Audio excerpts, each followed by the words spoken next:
When I returned home from our week-long honeymoon, strange noises greeted me as I walked through the door. Anxiety set in. I feared that the house might have been broken into while we were away. "Did you hear that? Maybe there's someone inside. Should we call the police?" I asked my husband, but he dismissed my concerns with a calm, "It's all right." He strode into the house, and I hurried after him, my heart racing. To my relief, it wasn't burglars but my mother-in-law Kelly and my sister-in-law Jo. They were inside, seemingly at ease. I was puzzled, wondering why they were there. Apparently, they had volunteered to look after the house while we were gone, and my husband had given them a key. I had assumed they would leave once we returned. "It's getting dark.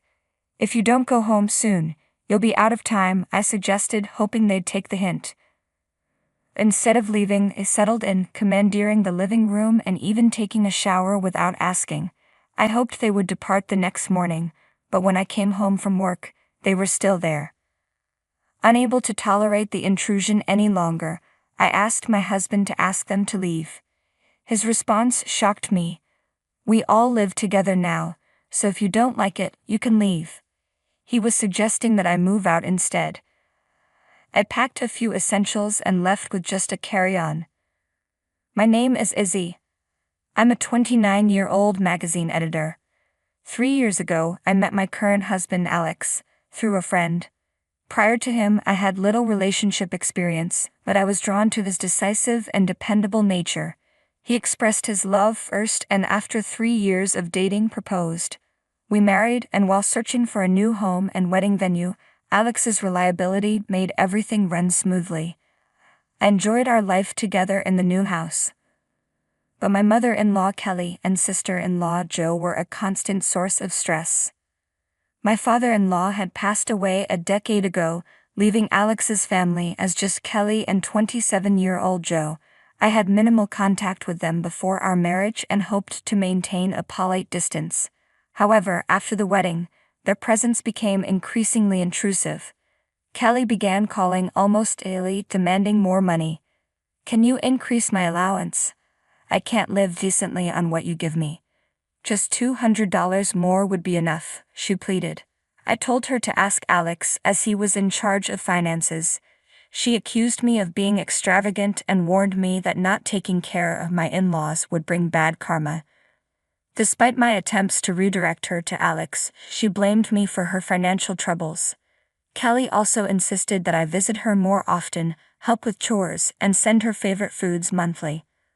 While Kelly harangued me over the phone, Jo started showing up unannounced, adding to my stress. While I was cooking dinner, Kelly frequently dropped by unannounced, saying things like, "I was in the neighborhood, so I thought I'd pop in. Is dinner ready yet? I'm starving. Hurry up." She would make herself comfortable on the sofa, waiting for me to finish cooking, and then leave after eating. Despite my repeated requests for her to give me notice before visiting and to come less often, she always brushed off my concerns. "Don't worry about it, I'm just stopping by. Just feed me whatever," she'd say dismissively. I tried to address the issue with Alex, and he did speak to both Kelly and Jo about their behavior. Despite this, I didn't feel it was appropriate to be too harsh with them, given that Jo was Alex's sister. 6 months into our marriage, Alex and I finally went on our long-awaited honeymoon in Europe, which had been postponed due to our busy schedules. We enjoyed every moment, unwinding and escaping from daily stress. However, when we returned home after a smooth week-long trip, we were greeted by strange noises coming from inside the house. Panic set in as I wondered if we were dealing with a burglary. "Did you hear that? Maybe there's someone in the house. Shouldn't we call the police?" I asked Alex, but he didn't seem concerned at all. "It's all right," he said calmly, walking into the house as if nothing was wrong. I quickly followed Alex into the house and was relieved to find Kelly and Jo instead of burglars. However, I was puzzled about why they were there. "Oh, you're back. Did you bring me a souvenir? The bracelet I asked for? Did you get it?" Kelly asked, clearly expecting something. "Of course not, it was too expensive," she replied when I said I hadn't. While the three of them chatted away happily, I couldn't help but wonder about their presence. Why are you guys here? I asked. Kelly looked at me with a hint of annoyance. Are you saying our presence is a nuisance? An empty house is an easy target for burglars while you were on vacation. We went out of our way to protect it, so you should be grateful. Apparently, they had offered to watch the house while we were away, and Alex had given them the key. I had told Alex that he should have discussed this with me first. He replied that he hadn't had time because they had approached him at the last minute. What was done, so I tried to accept that the house was safe thanks to their efforts. As I looked around, however, I saw the extent of the mess they had left. Every room was cluttered with their belongings. Joe's clothes were crammed into the closet, with the overflow strewn across the floor.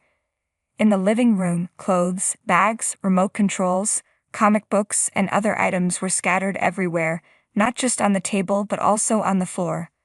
After a long flight, I was exhausted and frustrated by the thought of cleaning up all this mess. That wasn't the only issue at hand.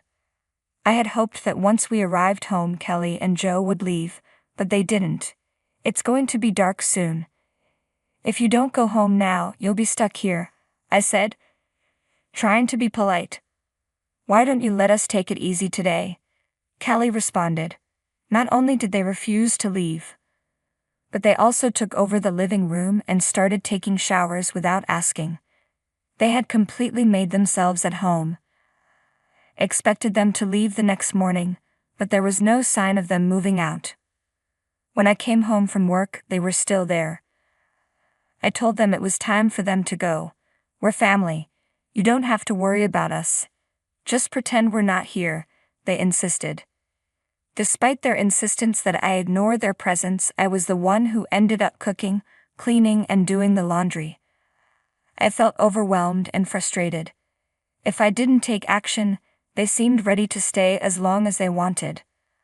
I decided I needed to ask Alex to intervene and ask them to leave. As I was tidying up my room, I noticed that one of my limited edition perfumes, worth over $300 and no longer available for sale, was missing. I had been using it sparingly. Panic set in and I asked Kelly if she had seen it, but she claimed she didn't even know I had perfume. When I questioned Joe, she pulled out the bottle from her bag and handed it to me. To my dismay, it was nearly empty. I had been careful with my limited edition perfume, and there was still more than 6% left.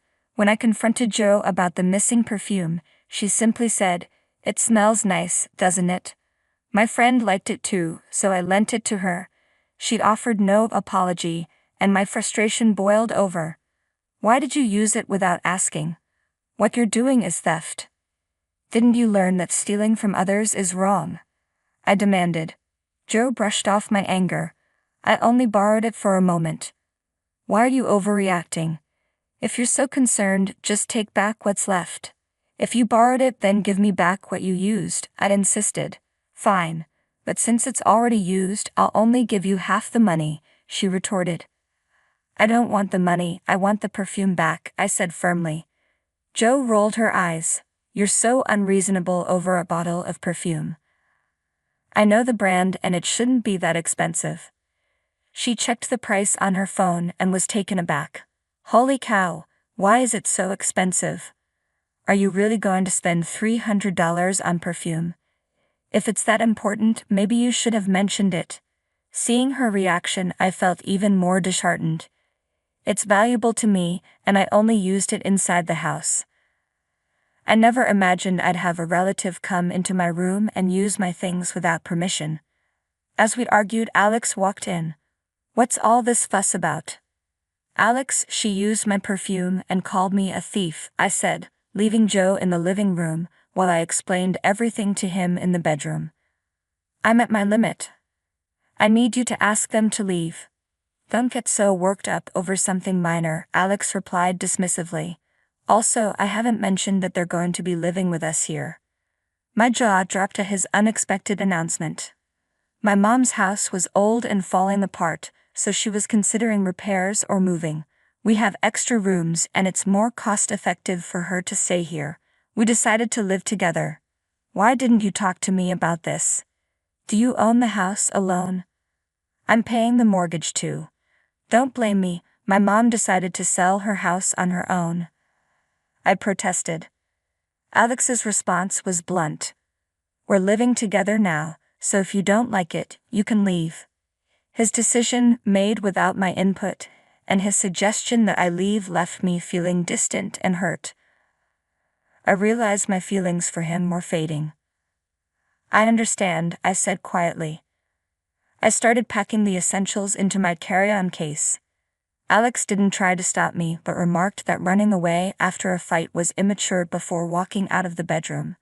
Kelly and Joe watched with smirks as I packed, and as soon as I left the house, they locked the door behind me. I had no intention of returning. I headed to a hotel and called my boss, with whom I regularly consulted, to request a few days off. During my time off, I searched for an apartment and informed my parents that I had separated from Alex, explaining the situation. They asked what my next steps were, and I told them I planned to get a divorce. In the meantime, Alex sent me a text. If you're sorry, you can come back. Mommy and Joe both say they'd forgive you. When I called him to discuss the divorce, he initially resisted, saying, "You're divorcing me over this. You just need to put up with it a little longer." Eventually, he recognized my determination and agreed to the divorce. From that point, everything progressed smoothly, and the divorce was finalized within 6 months. I wanted to end things as quickly as possible, so we swiftly divided our assets and I handed over the house to him. We had been married for less than a year and now we were divorced. My friends and coworkers were concerned and curious about what had happened. Initially, I shrugged off their questions, unable to share the details. But as I processed everything, I became more open about the situation. When I told them the full story, their reactions were unanimous. "That's impossible." I appreciated the sympathy from my friends and coworkers.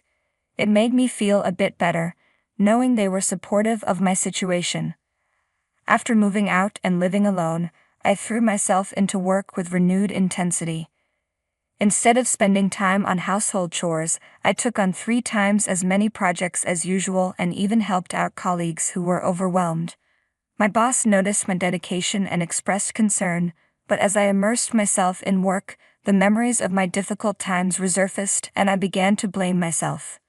Despite being grateful for the distraction work provided, Alex called me about 5 months after the divorce. I had left most of my belongings behind when I moved out, so I answered the phone thinking it might be about that. Alex started by asking what I was doing and if I was living alone. His approach seemed unusual because he was typically impatient with vague conversations. I didn't want to waste time, so I asked directly why he was calling.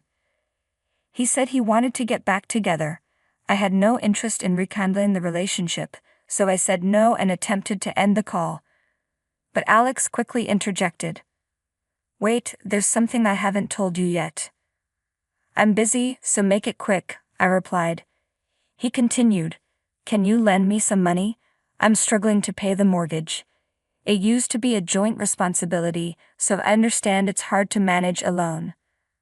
I knew the amount Alex needed wasn't that significant, but he explained that he had been expecting a raise a few months ago that never materialized. He had also been informed that his performance wouldn't warrant any future increases. Faced with this, he decided to look for a new job, hoping for better conditions. Unfortunately, he only found a lower-paying position and had yet to secure a new role. Regardless of his situation, I wasn't willing to lend him any money. Told him not to contact me again. "You're still single, right? No one will want a middle-aged divorcee like you. You'd be better off reconciling with me," he said. I simply replied, "No, thank you," and ended the call. I couldn't understand why I had fallen for and married him. I was deeply disappointed in my own judgment. After that, Alex, Kelly, and Joe all began to harass me. Through our conversations, I learned that they believed Alex was earning a substantial income due to us buying a new house and having a lavish wedding. Since their allowance hadn't increased and Alex had refused to do so, they thought I was the one preventing it. They had been pleased to live comfortably after I left, But when they discovered Alex's salary was lower than expected, they panicked. They seemed to think that men were paid more than women, but my salary was actually higher than his. I wanted to block all of them on my phone, but Alex knew where I worked and could easily find me. I was anxious that Alex might call me at work or even show up at my office, so I answered his calls a few times. He consistently complained about Kelly and Joe spending too much money and running out of savings. They had started working part-time but couldn't make ends meet because they spent their earnings so quickly. It seemed like every conversation revolved around money. I hoped that if I told him I was in a similar financial situation, he might stop calling. I decided to use this approach the next time he reached out. That day, as usual, Alex called and said, "I need money. I don't have enough to pay the mortgage this month." I replied, "Actually, I'm planning to resign from my job soon. I've spent most of my savings, so I need some money from you. If you think I'm lying, you can check with someone at my work." Alex simply said, "I see," and ended the call. After that, he stopped contacting me. When I shared this with a friend, she informed me that Alex's situation was even worse than I had realized. He had ended up with a lower-paying job, and most of his salary went towards the mortgage. Additionally, Joe had an affair with her part-time job manager, who was married. When his wife discovered the affair, she fired Joe and filed a civil lawsuit against her. Initially, Joe claimed that the manager had pursued her and she didn't know he was married. However, text exchanges revealed she was aware of his wife's pregnancy and still pursued him. The manager and his wife divorced, and Joe faced a substantial compensation claim. Joe's affair and subsequent lawsuit led to her losing both her job and her friends. Alex's family ended up covering the mortgage and the debt from the lawsuit, effectively living in a cycle of debt. Kelly, meanwhile, complained that her friends had grandchildren while her own children were still single and struggling. Alex often lamented to this friend about his daily arguments with Kelly, his current single status, and how women no longer showed interest in him. He had lost weight and looked disheveled, aging far beyond his years. His friend rolled her eyes at his complaints. Had shared the reasons for my divorce with many people, and now this friend was the only one Alex had left to confide in. She was the one who introduced us and felt a sense of responsibility for how things turned out. Although she found his constant drama oddly intriguing, she stayed in touch with him to keep him away from me. As for me, I recently launched a web magazine with a university friend. I left my previous job and invested most of my savings into the startup. Though it's a small venture and I handle many tasks on my own, I am thrilled by the new challenges. Where I once felt daunted by new beginnings, I now manage them with confidence, having grown from past obstacles. I've also started a new relationship with someone I met at work. He respects my feelings and supports me, helping me realize that Alex was not a decisive leader but simply selfish. For a while after my divorce, I doubted that I would ever marry or date again. Now I am able to think positively and cherish the new happiness in my life.